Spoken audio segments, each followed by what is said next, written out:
Hai Sobat Polkesbaya, selamat datang di Cangkruk, Bincang Kreatif Yuk di Polkesbaya bersama saya Bella.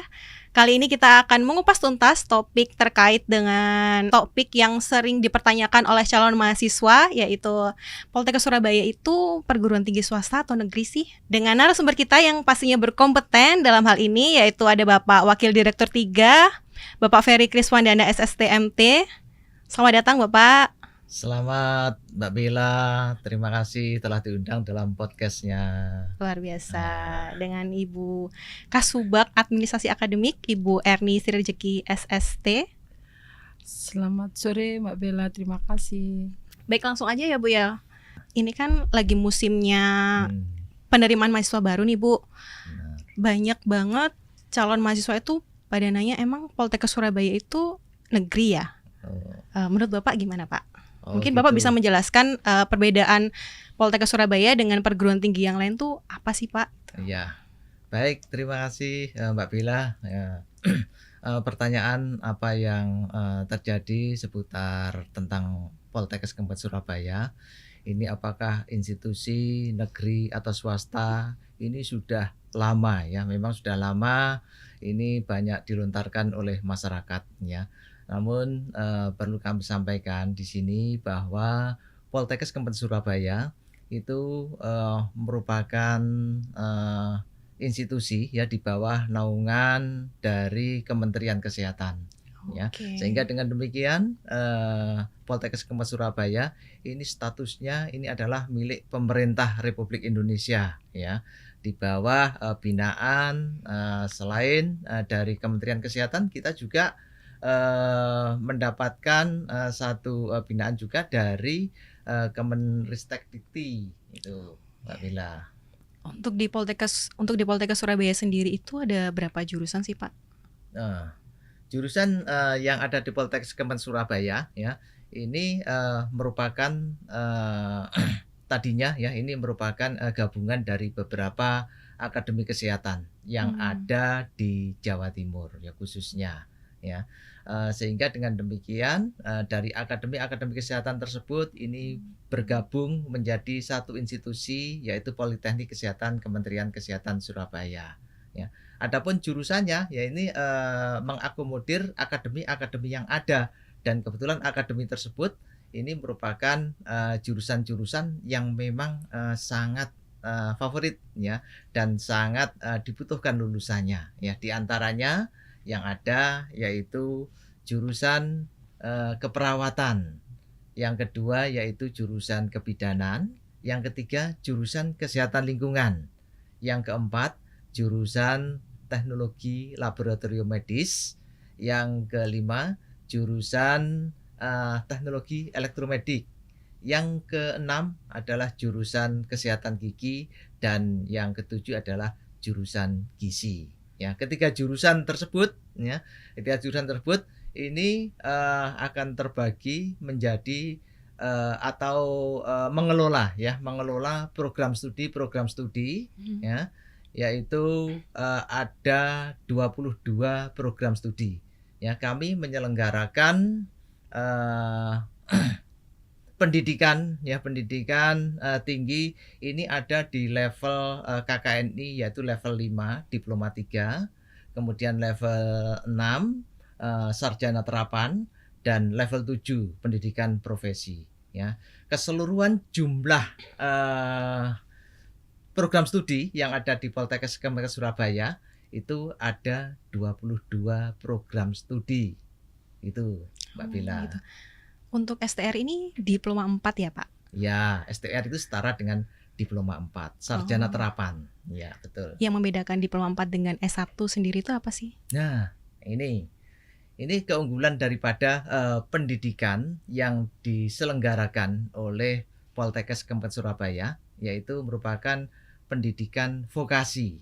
Ya, pendidikan vokasi ya, berbeda dengan pendidikan S1. Kalau S1 ini adalah pendidikan akademik ya, yang mana memang dari metode pembelajarannya ini tentunya dari kedua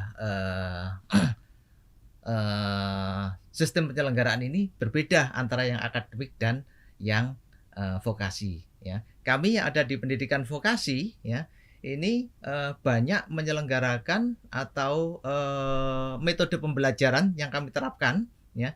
Ini lebih banyak kegiatan praktikumnya, ya. Kalau kita proporsikan itu praktikumnya 60%, kemudian teorinya 40%. Ya, itu terkait dengan praktikum, ya tentunya ini sangat berkaitan dengan bidang kompetensi sesuai dengan program studi terkait.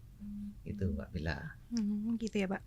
Ya. Untuk kedepannya nih, mungkin Bu Erni bisa menjelaskan untuk apakah kedepannya akan ada penambahan prodi nih Bu atau jurusan? Terima kasih Mbak Bella atas pertanyaannya. Poltekkes harus berkembang ya Pak ya, Iya, untuk betul, ke Bu Erni. depan, dan alhamdulillah dalam waktu dekat, insya Allah di tahun ini juga kita akan mengembangkan untuk prodi baru. Insya Allah akan kami segera di launching Pak ya, dalam proses dengan bagian Benar. Kepala Pusat Pengembangan Pendidikan untuk membuka prodi baru yang hal ini akan dibuka di tahun ini, insya Allah 2 program studi.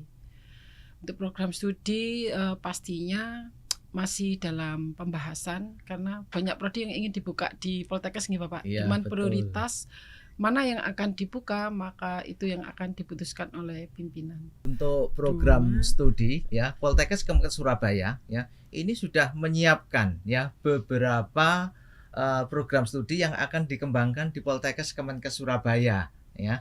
Hanya saja kemarin itu nunggu dibukanya sistem yang ada di Silemkerma ya, yang sampai dengan saat ini masih ditutup ya. Masih banyak sebenarnya yang kita sudah siapkan proposal, kita sudah menyiapkan perizinan ya, baik itu dari organisasi profesi, kemudian dari pemerintah provinsi, baik dari pusat maupun di daerah ya.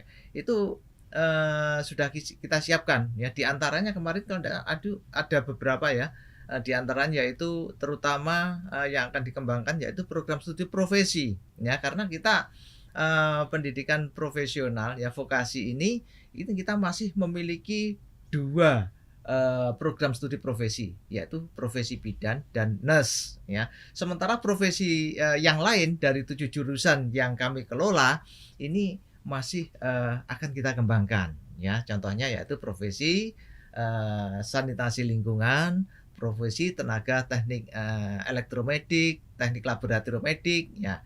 Itu yang kita siapkan ya. Bahkan kita juga sudah menyiapkan terkait dengan proposalnya ya. Ini pengembangan program studi pada level 8 yaitu S2 terapan. Ya, S2 terapan, magister terapan begitu. Bicara tentang profesi, apakah setiap jurusan itu harus mengambil jenjang profesi ya Pak setelah STR? Ya. Apa tidak wajib? Ya, idealnya seperti itu ya, yang namanya kita profesi ya, tenaga kesehatan ya. Idealnya ya pendidikan profesi itu yang ada pada level 7 pada KKNI ya, itu harusnya diselenggarakan ya. Artinya bahwa pendidikan profesi ini ke depan ini diharapkan menjadi salah satu standar pendidikan tenaga kesehatan ya. Artinya kalau tenaga kesehatan itu tidak memiliki profesi, berarti belum bisa menjalankan tugas profesi ya. Prinsipnya seperti itu ya. Ya, sementara ini yang ada ya di Poltekkes Kemenkes Surabaya ini profesi hanya 2, yaitu nurse dan juga profesi bidan. Begitu. Terkait dengan fasilitas apa aja yang Poltekkes berikan untuk mahasiswa-mahasiswa itu apa aja? Mungkin Ibu bisa Erni, fasilitas barangkali yang bisa disampaikan. Fasilitas yang disediakan oleh Poltekkes Kemenkes Surabaya dalam hal ini untuk menunjang BBM di kami sudah memiliki untuk kelas yang berstandar, kemudian untuk ruang praktikum, kemudian untuk mahasiswa dalam mengembangkan di di bidang non akademiknya juga difasilitasi, yaitu untuk kegiatan mahasiswa-mahasiswa selain di bidang akademik ya, kita juga mengembangkan mahasiswa sesuai dengan minat dan bakat mereka sehingga tetap bisa tersalurkan sambil mereka menempuh pendidikan di Poltekkes. Jadi support sekali untuk Poltekkes dalam mengawal mahasiswa-mahasiswa yang kedepannya harapannya lulusannya itu terdepan, selain di bidang akademik mereka juga seimbang di bidang non akademiknya.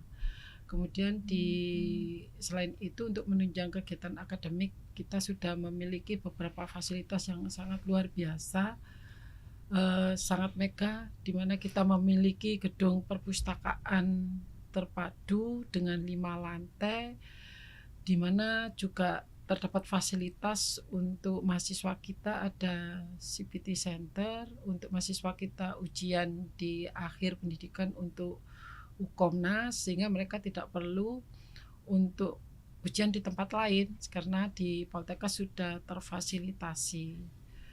Di UKM pun Poltekkes juga mensupport untuk kegiatan-kegiatan mahasiswa yang di non akademik. Jadi fasilitasnya sangat luar biasa untuk Poltekkes Kemenkes Surabaya, Mbak Bella. Ya, mungkin perlu bisa saya tambahkan, Mbak Boleh, Bella, ya. boleh, Bapak. Ya, sebagaimana yang disampaikan oleh Ibu Kasubag Adak, ya, fasilitas-fasilitas tersebut ya tentunya ini adalah merupakan salah satu sarana ya yang digunakan untuk bisa membentuk karakter dari seorang calon tenaga kesehatan ya. Artinya bahwa mahasiswa di Poltekkes Kemenkes Surabaya ini tidak hanya dididik ya dari sisi ilmu pengetahuan saja, tapi terkait dengan tadi sampaikan pengembangan soft skill ya, bagaimana etika dari seorang tenaga kesehatan ya, ini dikembangkan di situ ya dengan adanya beberapa organisasi kemahasiswaan yang bisa memfasilitasi pengembangan minat dan bakat mahasiswa ya. Di samping itu kami dari Poltekkes Kemenkes Surabaya ini juga memfasilitasi ketika nanti itu mahasiswa ini akan lulus ya, harus kemana ya, melalui satu kegiatan job fair itu yang ya kita laksanakan, kita kerjakan setiap tahun ya. Ini harapannya bisa mempertemukan antara kita sebagai penyedia tenaga kesehatan dan juga user sebagai pengguna nanti ya. Dengan demikian ya harapannya dengan ketemunya antara user dengan kita sebagai penyedia lulusan ya, ini nanti serapan lulusan tersebut ini bisa sesuai ya dengan yang kita harapkan ya. Dengan adanya user ini kita juga akan menggali ya kira-kira kebutuhan akan profesi yang ada ya, itu seperti apa begitu. PBM, fasilitas yang menunjang PBM seperti kelas internasional itu di Poltekkes ada nggak ya Pak? Ya, kelas internasional di Poltekkes Kemenkes Surabaya ya, kami mengembangkan di sementara ini yaitu di satu jurusan, yaitu di jurusan keperawatan ya, tepatnya di Prodi Sarjana Terapan dan Profesi Keperawatan Sutomo Surabaya ya, di mana kelas internasional ini ya tentunya harapannya kita nanti bisa menghasilkan ya tenaga yang memiliki kualifikasi terstandar internasional ya. Oleh karena itu ya tentunya karena ini adalah brandnya adalah internasional, maka di dalam sistem pembelajarannya ya kami juga berupaya untuk bisa mengoptimalkan ya sumber daya yang ada, yaitu dosen dan juga mahasiswa ya, untuk bisa menggunakan bahasa asing, dalam hal ini adalah bahasa Inggris sebagai bahasa komunikasi ya di dalam pelaksanaan proses PBM. Ya, dengan demikian ya harapannya nanti lulusan ya ini sudah dari sisi bahasa, dari sisi kompetensi ya, ini sudah siap untuk bisa digunakan oleh Fasiankes ya, itu kalau yang ada di Indonesia itu yang bertaraf internasional ya. Kalaupun di luar negeri ya, kita juga sudah siap ya dengan sumber daya yang memiliki kemampuan ya, baik itu soft skill, hard skill maupun dari sisi komunikasi atau bahasa begitu. Baik. Untuk yang membedakan dari kelas internasional dan kelas reguler itu apa, Bu? Mungkin Ibu bisa menjelaskan perbedaannya, apa hanya bahasa yang digunakan saja atau mungkin ada yang membedakan yang lain? Yang pasti bahasa dalam ini untuk yang kelas reguler sama internasional, penguasaan bahasanya lebih untuk yang bahasa asing di sini di kelas internasional, Mbak. Jadi di dalam kelas sudah dibiasakan untuk menggunakan bahasa Inggris sehari-hari, dari mulai mahasiswanya, dosennya, dan tenaga kependidikan. Kemudian dari kurikulumnya jelas berbeda. Jadi penguatan kurikulumnya sudah mengarah ke internasional. Jadi penguasaan bahasanya juga lebih, untuk SKS-nya lebih daripada kelas reguler. Dosennya juga dikembangkan untuk penguasaan bahasanya, mengikuti pelatihan untuk mengembangkan di kelas internasional itu yang jelas berbeda dengan kelas reguler. Mungkin Bapak bisa menambahkan. Ya, di samping itu ya, sebagaimana tadi yang disampaikan ya, bahwa kurikulum kita ya tentunya ini juga disesuaikan dengan kebutuhan ya akan user yang nanti akan menggunakan lulusan kita. Ya ini ya, sehingga di sini kami Poltekkes Kemenkes Surabaya di dalam menunjang adanya kelas internasional ya, ini kami juga mengembangkan kegiatan kerjasama ke luar negeri ya, ke luar negeri, baik itu untuk pengembangan tridharma perguruan tinggi maupun di dalam pendayagunaan lulusan ke depan ya. Ini jadi ada beberapa apa itu namanya, kayak yang di Jepang itu apa namanya, ini Bu Erni, yang kita akan kita siapkan, yaitu mahasiswa tersebut ya sebelum bekerja di luar negeri ya, ini kita fasilitasi terkait dengan pengembangan bahasa maupun budaya atau kulturnya ya, sehingga di sini memang kami berupaya untuk bisa membantu menyalurkan lulusan tersebut ke luar negeri ya, sesuai dengan kebutuhan negara yang terkait ya, sehingga dengan demikian kemampuan yang dimiliki oleh lulusan tersebut ya, itu nanti bisa dimanfaatkan secara optimal ya ketika bekerja di luar negeri. Wah, luar biasa ya. Pasti teman-teman semakin ingin menjadi bagian dari Poltekkes Surabaya. Nah, mungkin Bapak Ibu bisa sharing jalur seleksi untuk penerimaan mahasiswa baru di Poltekkes Surabaya ini ada apa aja? Apakah harus siswa eligible aja yang bisa masuk di sini atau siapa aja yang bisa?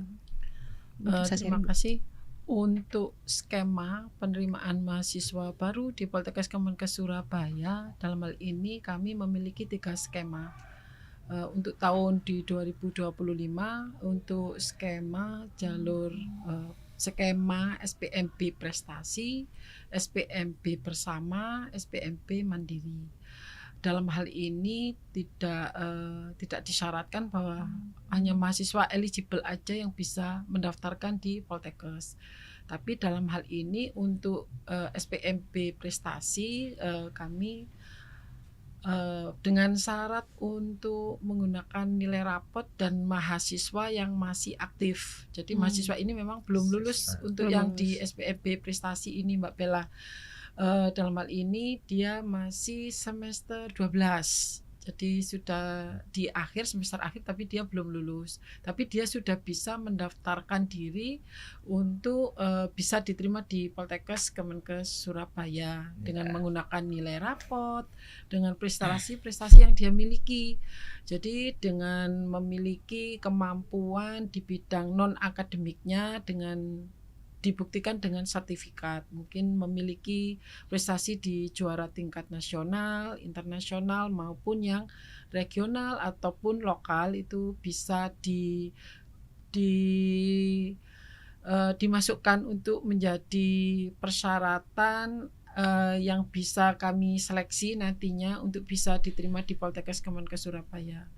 Dan ada juga untuk mahasiswa yang memiliki kemampuan hafid ya yang minimal 3 juz itu juga memiliki peluang yang cukup besar untuk bisa daftar di Poltekkes Kemenkes Surabaya. Kemudian kalau untuk jalur SPMB yang bersama di mana di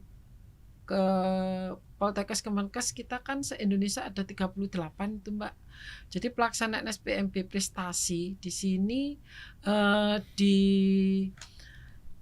dipanitiai dengan panitia terpusat di Dirjen Nakes dengan panitia dari 38 Poltekkes Kemenkes se-Indonesia untuk melaksanakan seleksi mahasiswa, penerimaan mahasiswa baru yang bersama itu serempak. Jadi jadwalnya juga ditentukan oleh panitia dari pusat, panitianya juga terdiri dari 38 Poltekkes itu masuk semua di situ. Dalam hal ini mahasiswa seluruh Indonesia bisa mendaftarkan diri tanpa harus pada saat mereka nantinya untuk ujian pun tidak perlu takut kalau misalnya dia pengen masuk di Poltekkes Kemenkes Surabaya tapi dia ada di lokasi atau dari daerah Kalimantan, dari daerah Kupang atau Sorong tapi dia berminat untuk masuk di Poltekkes, maka dalam ini sangat dimudahkan dengan adanya seleksi seleksi penerimaan mahasiswa baru yang bersama. Mereka seleksinya untuk ujiannya itu bisa di lokasi daerah mereka dengan memilih lokasi di Poltekkes terdekat. Jadi tidak harus dia datang ke Poltekkes yang dituju. Jadi ini kemudahan-kemudahan yang mewadahi untuk calon-calon tenaga kesehatan yang ada di seluruh Indonesia, di mana generasi-generasi muda yang ingin mengabdikan dirinya untuk menjadi tenaga kesehatan, jadi peluangnya sangat besar untuk bisa daftar di jalur SPMB yang bersama. Kemudian kami juga ada SPMB yang jalur mandiri. Nah, kalau yang mandiri ini diselenggarakan oleh Poltekkes masing-masing dan kuotanya juga tidak sebesar yang di SPMB yang bersama, di mana kuotanya ada 50% untuk SPMB, kemudian yang prestasi itu kuotanya 30. Jadi yang 20 itu yang masuk di jalur mandiri.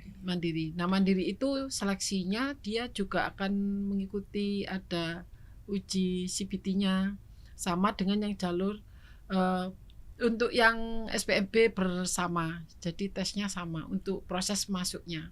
Jadi menggunakan uji CBT. Untuk SPMB prestasi sendiri tidak ada tesnya ya Bu ya? Untuk SPMB prestasi dia hanya menggunakan nilai. Jadi kami seleksinya menggunakan nilai rapot yang dia isikan, yang dia buktikan dengan legalisir dari kepala sekolah dengan upload bukti nilainya dari semester 1 sampai dia semester 5 itu di-upload, kemudian ke sistem nanti kami seleksi, kami ambil nilai yang tertinggi dan memenuhi kuota yang dibutuhkan dari masing-masing prodi. Nah, untuk yang mahasiswa memiliki prestasi mohon maaf iya terbiasa ketemu mahasiswa jadinya keluarnya mahasiswa. Jadi siswa-siswa yang memiliki prestasi itu nanti akan ada nilai plus, jadi dia bersaingnya dengan sesama siswa-siswa yang memiliki prestasi dengan menggunakan nilai rapotnya iya, dengan prestasinya dia secara non akademiknya juga ada poin di Poinnya, situ. iya. Nanti di skor yang tertinggi maka dia akan memiliki peluang yang lebih besar untuk diterima. Iya. Untuk Jadi ya. untuk saya tambahkan ya, untuk menjadi mahasiswa Poltekkes Kemenkes Surabaya ya, ini tahapan seleksi ini minimal itu ada 2 ya yang perlu dilalui. Tadi sampaikan kalau skemanya itu ada 3, yaitu SPMB prestasi, SPMB bersama, ya, SPMB mandiri. Kalau SPMB prestasi ini menggunakan rapot ya dan juga prestasi juara yang diperoleh ketika menjadi siswa ya. Kemudian kalau SPMB bersama yaitu dengan menggunakan ujian CBT ya, materinya yaitu uji skolastik dan literasi ya. Kemudian untuk mandiri ini juga menggunakan uji CBT, skolastik dan literasi ya. Kemudian ketika nanti calon peserta atau peserta calon mahasiswa tersebut ya, ini dinyatakan lulus ya dari tahap pertama ya, yang prestasi tadi itu adalah dari nilai rapot ya. Kemudian yang yang bersama dan juga yang mandiri itu dari CBT ya, dinyatakan lulus. Itu masih ada satu tahapan uji lagi, yaitu uji kesehatan ya. Uji kesehatannya ini memang seorang calon tenaga kesehatan ya, ini memang harus dipastikan bahwa calon tenaga kesehatan tersebut atau mahasiswa ini harus dalam kondisi benar-benar sehat ya, baik sehat jasmani maupun rohani ya, karena nanti ini ada keterkaitannya dengan tugas atau tanggung jawabnya ke depan ya, yang mana tugasnya adalah untuk menyehatkan masyarakat dan lingkungan sekitar ya. Bagaimana kita bisa menyehatkan masyarakat dan lingkungan sekitar apabila diri kita sendiri ini ya dari sisi kesehatannya terganggu. Oleh karena itu hal tersebut itu sudah diantisipasi supaya bisa menjalankan proses belajar mengajar dan ini bisa berjalan dengan baik ya, dan ketika lulus nanti bisa menjalankan tugas dengan baik. Maka dipastikan bahwa calon mahasiswa ini di samping lulus dari substansi materi yang diujikan juga harus lulus uji kesehatan gitu. Untuk uji kesehatannya sendiri ini banyak sekali calon-calon mahasiswa kita itu bertanya, kalau matanya silinder gimana Pak? Kalau matanya minus gimana? Itu boleh nggak ya sebagai nakes itu?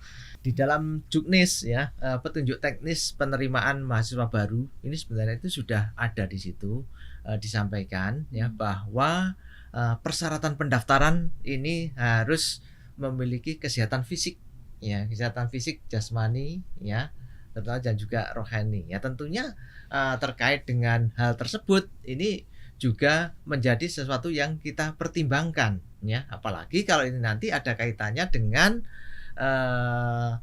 tugasnya ya, di dalam melaksanakan tugas sebagai tenaga kesehatan ya, ini bisa mengganggu ya. Misalkan kalau calon mahasiswa ini memiliki kelainan misalkan buta warna ya, buta warna itu tidak kelihatan ya, buta warna ya, seorang yang memiliki buta warna dan tidak itu kan kalau tidak kita uji atau tidak kita uji kesehatan, tidak kita tes, ini juga seringkali tidak bisa kita ketahui ya. Ini sangat penting ya bagi seorang calon tenaga kesehatan untuk bisa membedakan warna ya, karena itu ada kaitannya dengan kegiatan praktikum yang akan dijalankan ya, termasuk nanti penguasaan bidang substansi keilmuan yang harus dimiliki oleh tenaga kesehatan ya. Jadi idealnya seorang tenaga kesehatan itu harus sehat dulu ya, gitu ya. Terima kasih.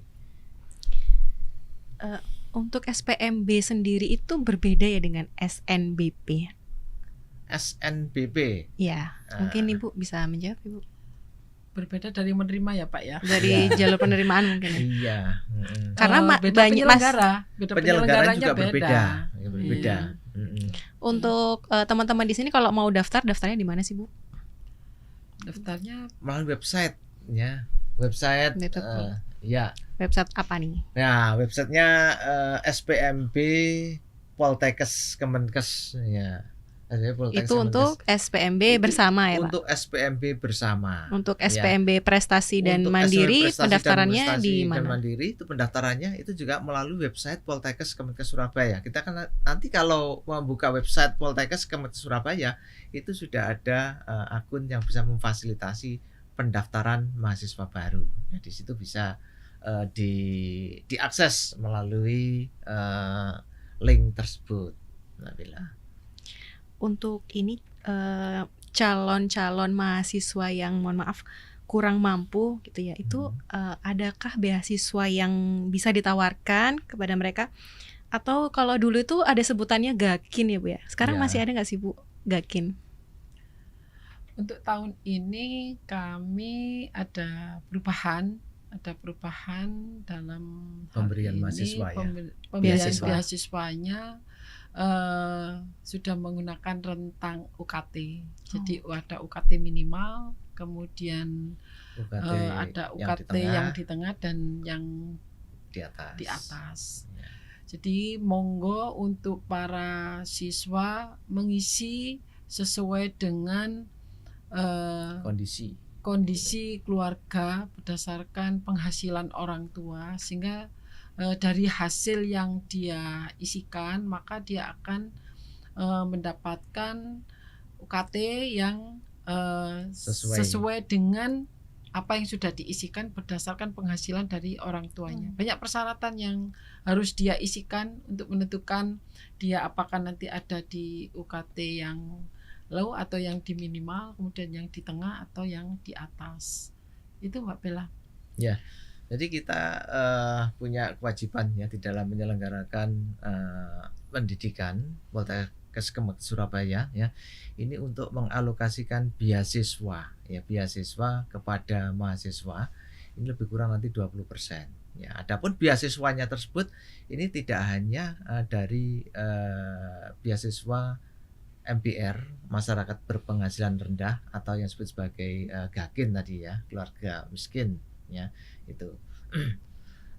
Untuk beasiswa GAKIN ya tadi karena disampaikan ya, itu nanti dari skema yang pengisian formulir yang ada di link pendaftaran ya, diharapkan nanti itu kita tuh bisa menempatkan atau memposisikan calon mahasiswa tersebut untuk bisa membayar UKT atau kuliah dengan membayar pada skema yang minimal ya, skema minimal itu harapannya seperti itu.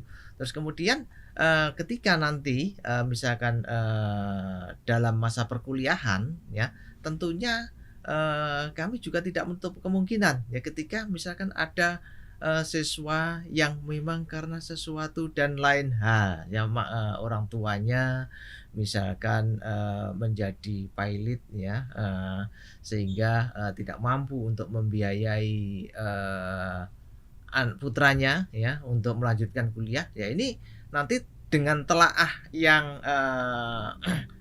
lebih teliti lagi dari tim kami ya, ini nanti juga bisa ada kemungkinan untuk bisa kita tambahkan yang namanya beasiswa tersebut. Jadi tidak hanya pada UKT minimal saja ya, mungkin itu nanti juga bisa ada pemotongan ya sampai dengan mahasiswa tersebut bisa terbantukan untuk menyelesaikan kuliahnya ya. Selain beasiswa GAKIN ya, kami juga menyediakan beasiswa prestasi tentunya ya, prestasi akademik maupun prestasi non akademik ya. Termasuk di dalamnya ketika mahasiswa selama menjadi mahasiswa di Poltekkes Kemenkes Surabaya memiliki prestasi kejuaraan juara 1 ya, terkait terutama yang ada kaitannya dengan bidang keahliannya ya, sesuai dengan program studinya ya, itu nanti juga akan kita berikan beasiswa prestasi ya. Dengan demikian harapannya ini bisa mensupport ya kreativitas, inovasi dan juga motivasi mahasiswa untuk mengembangkan dirinya ya sesuai dengan bidang profesinya ya, begitu Mbak Bella. Baik, Izin Bapak. menambahkan boleh, Mbak? Boleh, Iya, boleh, silakan. boleh, Bu. Selain itu kami kan memiliki beberapa ini Pak kerjasama Oh iya, kerjasama betul. dengan beberapa pemerintah kota. Untuk yang saat ini kami ada dengan pemerintah kota Surabaya untuk Papua. mahasiswa-mahasiswa kita bisa mendaftarkan nanti pada saat menjadi mahasiswa untuk bisa diterima di beasiswa pemuda tangguh. Jadi sangat luar biasa, untuk UKT-nya itu 100% akan dibantu, setiap bulannya juga akan dapat uang saku, per semesternya juga ada uang untuk pendidikan. Ada juga yang dari Papua, saat ini kami juga bekerja sama dengan Papua Selatan. Nduga dan Papua Selatan untuk menyelenggarakan pendidikan dengan bantuan beasiswa dari pemerintah daerah Provinsi. mereka. Jadi punya kesempatan untuk yang ber-KTP Surabaya untuk bisa mendaftar dan mendapatkan beasiswa nanti pada saat mereka diterima di Poltekkes Kemenkes Surabaya. Iya. Itu ada seleksinya kah, Bu? Ada seleksinya tetap dengan pemerintah kota sebagai penyelenggara dan yang memberikan beasiswa. Saat ini bekerja sama dengan beberapa universitas. Alhamdulillah di Poltekkes Kemenkes Surabaya saat ini ada 175 mahasiswa dengan biaya dari pemerintah kota Surabaya yang menyebar dari beberapa program studi. Jadi sangat membantu sekali untuk mahasiswa-mahasiswa yang memiliki KTP Surabaya. Baik. Untuk bagaimana sih, Bu, tentang bagaimana sih prospek dan peluang kerja setelah lulus bagi mahasiswa kita selama ini? Mungkin Ibu bisa berikan kisi-kisinya, outputnya nanti mereka akan kerja di mana? Apakah harus selalu bekerja di rumah sakit, gitu kan? Mungkin Ibu bisa. Untuk serapan lulusan, jadi di Poltekkes Kemenkes Surabaya masa tunggu rata-rata 3 bulan mereka sudah terserap, dan yang pasti mereka sesuai kompetensinya, Mbak. Jadi sesuai dengan kompetensi masing-masing bisa terserap di rumah sakit, bisa di puskesmas, bisa di klinik-klinik kesehatan, kemudian dia juga bisa untuk industri, untuk jurusan kesehatan lingkungan itu sangat besar sekali. Kemudian untuk jurusan teknik elektromedik dia juga tidak harus terserap di rumah sakit, mereka malah sudah ditunggu untuk bisa terserap karena memang untuk jurusan teknologi elektromedik ini adalah jurusan langka, Iya. di mana se-Indonesia di kita hanya ada 2. Di Iya. Jakarta 2 sama di Surabaya. Mohon maaf, sama di Surabaya. Jadi lulusan ini memang benar-benar ditunggu untuk bisa didayagunakan di beberapa industri. Kemudian dia untuk mendaftar di CPNS juga bisa. Jadi peluangnya sangat besar untuk lulusan dari Poltekkes Kemenkes Surabaya di Fasyankes terutama, karena memang kompetensi untuk mereka sudah di awal kan memang dicetak untuk menjadi tenaga kesehatan yang handal. Ya. Gitu, Mbak. Bahkan beberapa hari yang lalu ya, ini dari universitas ternama di Jawa Timur ya, Universitas Brawijaya ini mencari lulusan kita, ya, mencari lulusan kita untuk bisa diberdayakan di laboratorium terpadu yang ada di Universitas Brawijaya ya, karena kompetensi yang dimiliki ya hanya di Poltekkes Kemenkes Surabaya ya, sehingga dengan demikian ini juga membuka peluang untuk lulusan kita bisa terserap di institusi-institusi yang lain. Dan modal kita ini dengan status akreditasi program studi yang ada di Poltekkes Kemenkes Surabaya ini yang pada umumnya ini adalah unggul ya, dan masih ada beberapa yang baik sekali ya. Ini tentunya ini juga menjadi salah satu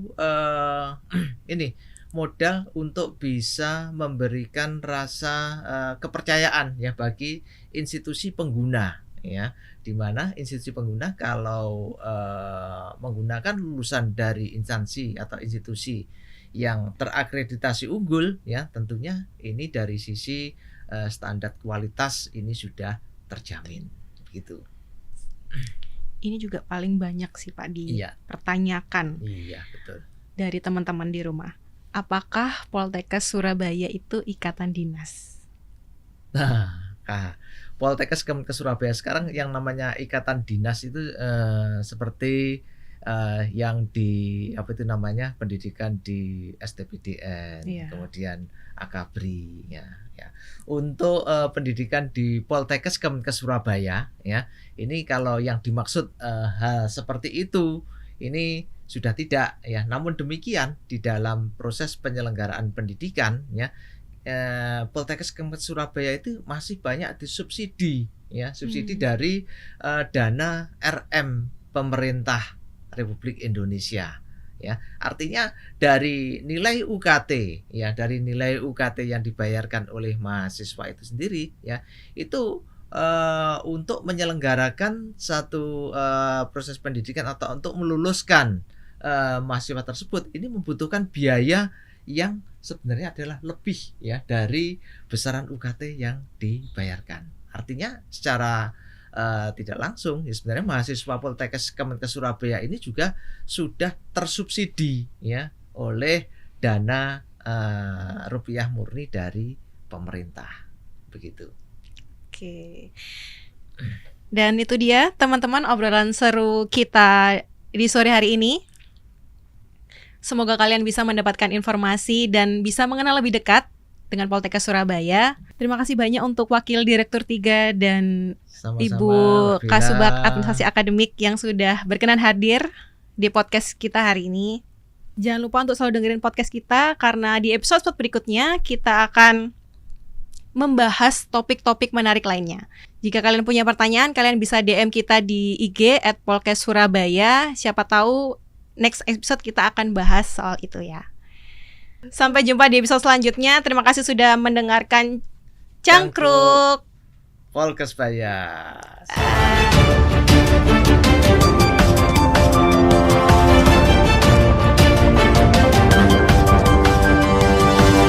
Bye.